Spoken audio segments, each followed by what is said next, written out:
अस्सलाम everyone, this is sir Shahzeb Khan. आज की क्लास के अंदर हम एक नया चैप्टर स्टार्ट करने जा रहे हैं, that is movement into and out of cell. ये आपके सिलेबस के अकॉर्डिंग चैप्टर 3 है।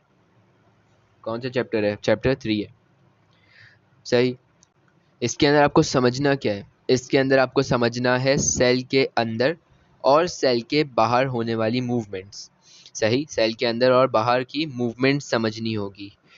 हमारे पास दो तरह की मूवमेंट होती है, एक्टिव ट्रांसपोर्ट और पैसिव ट्रांसपोर्ट। पैसिव ट्रांसपोर्ट के हमारे पास फर्दर दो और ब्रांचेज हैं, दैट इज डिफ्यूजन और ऑस्मोसिस। पैसिव ट्रांसपोर्ट के अंडर हमारे पास कौन कौन सी ब्रांचेज हैं? डिफ्यूजन और ऑस्मोसिस। एक्टिव ट्रांसपोर्ट हमारे पास सेम रहता है, एक्टिव ट्रांसपोर्ट हमारे पास क्या रहता है? सेम रहता है। अब यहाँ पे फ़र्क क्या है?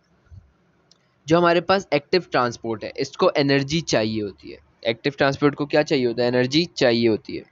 जो हमारे पास पैसिव ट्रांसपोर्ट होता है, इसको एनर्जी नहीं चाहिए होती। इसको क्या नहीं चाहिए होती? एनर्जी नहीं चाहिए होती। सही। ये हमारे पास सबसे पहले एब्जॉर्प्शन होती है, या तो ये एब्जॉर्प्शन हमारे पास वन वे होती है जिसको हम ट्रांसफ़र का नाम देते हैं, या तो ये हमारे पास टू वे होती है जिसको हम एक्सचेंज का नाम देते हैं। फिर उसके बाद हमारे पास ट्रांसपोर्ट होती है, और हमारे पास दो ट्रांसपोर्टेशन है, दैट इज़ एक्टिव ट्रांसपोर्ट और पैसिव ट्रांसपोर्ट। सही, इन दोनों में से कोई भी एक होती है। सही। चलो भाई, आगे प्रोसीड करते हैं और पढ़ते हैं हमारे पास एक्टिव ट्रांसपोर्ट के बारे में। देखो भाई, एक्टिव ट्रांसपोर्ट के अंदर हमारे पास क्या चीज़ें होती हैं? सबसे पहले, ये किस चीज़ को ट्रांसपोर्ट करता है? ये किस चीज़ को ट्रांसपोर्ट करता है? ये हमारे पास मॉलिक्यूल्स को ट्रांसपोर्ट करता है, चाहे वो किसी भी स्टेट ऑफ मैटर में हो। चाहे वो किसी भी स्टेट ऑफ मैटर में हो। क्या मतलब? मतलब ये कि यहाँ पे हमारे पास मैटर नहीं करता कि मॉलिक्यूल सॉलिड हो, मॉलिक्यूल लिक्विड हो या गैस हो, ये हर मॉलिक्यूल को ट्रांसपोर्ट करता है। ठीक है, अब हमारे पास होता क्या है? हमारे पास यहाँ पर एक्टिव ट्रांसपोर्ट के अंदर कॉन्सेंट्रेशन जो है, जो हमारे पास एक्टिव ट्रांसपोर्ट में कॉन्सेंट्रेशन है, वो हमारे पास कैसी होती है? वो हमारे पास लो टू हाई होती है। हमारे पास कॉन्सेंट्रेशन कैसी होती है? लोअर टू हायर होती है। दूसरी तरफ हमारे पास ये सिर्फ़ और सिर्फ कहाँ पर होता है? ये सिर्फ़ और सिर्फ लिविंग ऑर्गेनिज़म्स के अंदर होता है, प्लांट्स और एनिमल्स के अंदर होता है। ये सिर्फ़ और सिर्फ किसमें होता है? लिविंग ऑर्गेनिज़म्स के अंदर होता है। सही। और इसके अलावा हमारे पास क्या है? इसके अलावा हमारे पास इसके अंदर चाहिए होता है सेल मेम्ब्रेन। इसके अंदर हमें चाहिए होता है क्या? Cell membrane. क्या चाहिए होता है भाई? सेल मेम्ब्रेन चाहिए होता है। और इसके अलावा हमें यहाँ पे एक और चीज़ चाहिए होती है, that is energy, that is energy. इसके अंदर हमें और क्या चाहिए होता है? इसके अंदर हमें चाहिए होता है एनर्जी। ठीक हो गई बात? एक्टिव ट्रांसपोर्ट के अंदर हमें क्या चाहिए होती है? एनर्जी चाहिए होती है। अब आ जाओ इसके ग्राफ की तरफ। ये ज़रा इसका ग्राफ देखो।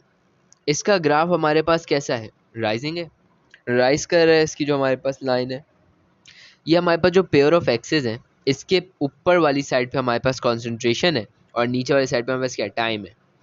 यानी जो हमारे पास एक्टिव ट्रांसपोर्ट है, जो हमारे पास एक्टिव ट्रांसपोर्ट है, इसकी जो कॉन्सेंट्रेशन है, जो हमारे पास इसकी कॉन्सेंट्रेशन है, वो कैसी है? वो यहाँ पर हमारे पास लोअर टू, वो हमारे पास कैसी है? Lower to higher. वो नीचे से लेके ऊपर तक जाएगी। नीचे से लेके कहाँ तक जाएगी? ऊपर तक जाएगी। ठीक हो गई बात? आई होप यहाँ तक सब कुछ क्लियर होगा। अब आ जाओ नेक्स्ट। अब यहाँ पे अगर गौर से देखो तो हमारे पास जो ग्रेडियंट है, जो हमारे पास ग्रेडियंट है, वो कैसा है? जो हमारे पास कॉन्सेंट्रेशन ग्रेडियंट है, जो हमारे पास कॉन्सेंट्रेशन ग्रेडियंट है, वो कैसा है? ऊपर जा रहा है। सही। तो हमारे पास क्या आ जाएगा यहाँ पे? Up goes the concentration gradient.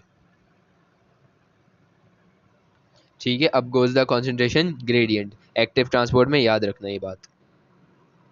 ठीक हो गई बात? नेक्स्ट आते हैं।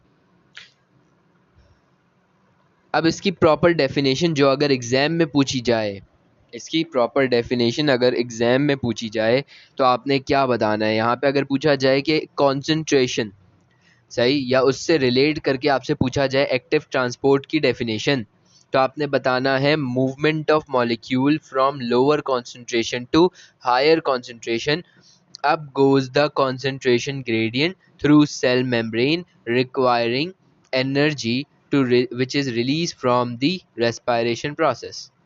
ये आपके पास एक प्रॉपर डेफिनेशन है, इसको अपने पास लिख लें, याद करें, क्योंकि अगर आता है एग्जाम के अंदर लिखने को तो यही डेफिनेशन लिखी जाएगी। ठीक हो गई बात। अब आते हैं थोड़े से इम्पॉर्टेंट पॉइंट पे। अब आते हैं किस पे, इम्पॉर्टेंट पॉइंट पे।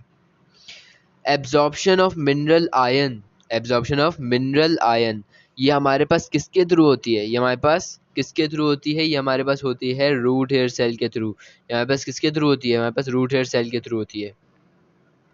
ठीक है, हमारे पास किसके थ्रू होती है, ये हमारे पास रूट हेयर सेल के थ्रू होती है। सही, ये हमारे पास था एक्टिव ट्रांसपोर्ट का एरिया जिसको हमें आज कवर करना था। आई होप यहाँ तक आप लोगों को हर चीज़ समझ आई होगी। अगर कोई चीज़ नहीं समझ आई तो कमेंट सेक्शन में आप पूछ सकते हैं। थैंक यू वेरी मच, फी अमान अल्लाह, अल्लाह हाफिज़। मिलते हैं नेक्स्ट पार्ट में।